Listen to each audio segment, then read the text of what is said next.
अटल बिहारी वाजपेयी ने भारतीय राजनीति में न्याय और नैतिकता का अनोखा उदाहरण प्रस्तुत किया। 1950 के दंगों की पीड़ा को समझते हुए उन्होंने सिख समुदाय के प्रति अपनी जिम्मेदारी निभाई। मोदी सरकार के लिए चुनौती है कि वह न्याय सुनिश्चित करे और वाजपेयी जी की विरासत को आगे बढ़ाए। केवल तभी भारत सच्चे लोकतंत्र की ओर बढ़ सकेगा। वाजपेयी जी की न्याय की विरासत और मोदी सरकार की जिम्मेदारी। वाजपेयी जी का न्याय के प्रति अडिग दृष्टिकोण। अटल बिहारी वाजपेयी भारतीय राजनीति में नैतिकता, लोकतंत्र और न्याय का प्रतीक रहे हैं। 1954 के सिख विरोधी दंगों के पीड़ितों के लिए न्याय सुनिश्चित करने के उनके प्रयास केवल एक राजनीतिक कदम नहीं थे, बल्कि यह उनके राष्ट्र धर्म की भावना का विस्तार था। उन्होंने एक ऐसे समय में सिख समुदाय के साथ खड़े होकर उनकी पीड़ा को साझा किया, जब अधिकांश राजनीतिक नेतृत्व ने मौन धारण कर लिया था। वाजपेयी जी का मानना था कि लोकतंत्र केवल चुनावों और सरकारों तक सीमित नहीं है, यह न्याय, समानता और नागरिक अधिकारों की रक्षा का आधार भी है। उनकी भावना, यदि कोई समुदाय असुरक्षित महसूस करता है, तो यह केवल उस समुदाय की विफलता नहीं बल्कि पूरे राष्ट्र की विफलता है। 1904 के दंगों के घाव और अधूरा न्याय। 1904 का सिख विरोधी नरसंहार भारतीय लोकतंत्र पर एक गहरा धब्बा है।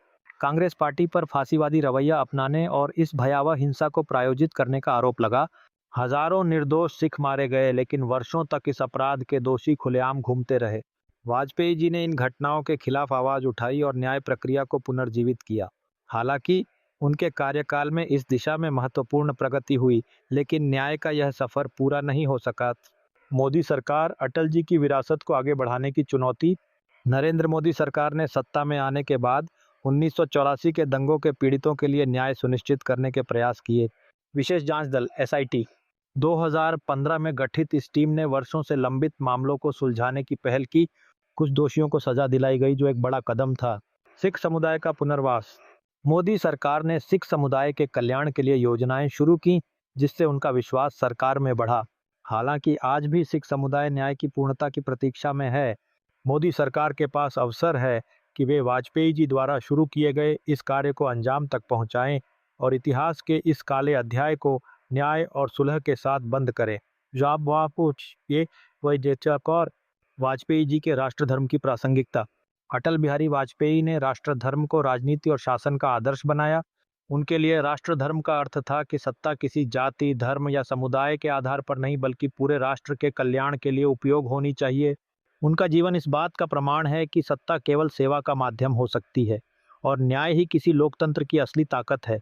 आज जब भारत नई चुनौतियों और अवसरों का सामना कर रहा है, वाजपेयी जी का यह दृष्टिकोण और भी प्रासंगिक हो गया है। मोदी सरकार की ऐतिहासिक जिम्मेदारी। नरेंद्र मोदी के नेतृत्व में भारत ने कई नई ऊंचाइयों को छुआ है, लेकिन अटल बिहारी वाजपेयी की विरासत को पूर्णता देने का दायित्व अब उनके कंधों पर है। न्याय सुनिश्चित करना यह केवल सिख समुदाय के लिए नहीं, बल्कि पूरे भारत के लिए आवश्यक है। इससे भारतीय लोकतंत्र में विश्वास और गहराई आएगी। राष्ट्र धर्म को स्थापित करना। मोदी सरकार को यह साबित करना होगा कि भारत में किसी भी नागरिक के साथ अन्याय नहीं होगा और अपराधियों को सजा मिलेगी, चाहे वे कितने ही शक्तिशाली क्यों न हों। न्याय और सुलह की ओर एक कदम। अटल बिहारी वाजपेयी का अधूरा कार्य पूरा करना न केवल नरेंद्र मोदी सरकार की जिम्मेदारी है, बल्कि यह भारत के भविष्य के लिए एक महत्वपूर्ण कदम है। न्याय और सुलह के माध्यम से भारत अपने लोकतांत्रिक मूल्यों को और मजबूत कर सकता है। वाजपेयी जी का सपना। एक ऐसा भारत जहां हर नागरिक को समान अधिकार और सुरक्षा मिले। एक ऐसा राष्ट्र जहां न्याय और नैतिकता सर्वोपरि हो। उपसंहार। वाजपेयी जी की राह पर आगे बढ़ते हुए, अटल बिहारी वाजपेयी का जीवन और उनका नेतृत्व भारतीय राजनीति और समाज के लिए एक प्रकाश स्तंभ है। उन्होंने दिखाया कि नैतिकता, न्याय और राष्ट्रधर्म किसी भी लोकतंत्र की नींव होते हैं। नरेंद्र मोदी सरकार के पास यह अवसर है कि वे वाजपेयी जी की राह पर चलते हुए 1984 के दंगों के पीड़ितों को न्याय दिलाएं और सिख समुदाय का विश्वास जीतें। न्याय का मार्ग कठिन हो सकता है, लेकिन यही एकमात्र रास्ता है जो राष्ट्र को सच्चाई और सद्भाव की ओर ले जाता है। वाजपेयी जी का यह आदर्श हमें सिखाता है कि राजनीति केवल सत्ता का खेल नहीं, बल्कि सेवा और न्याय का साधन है।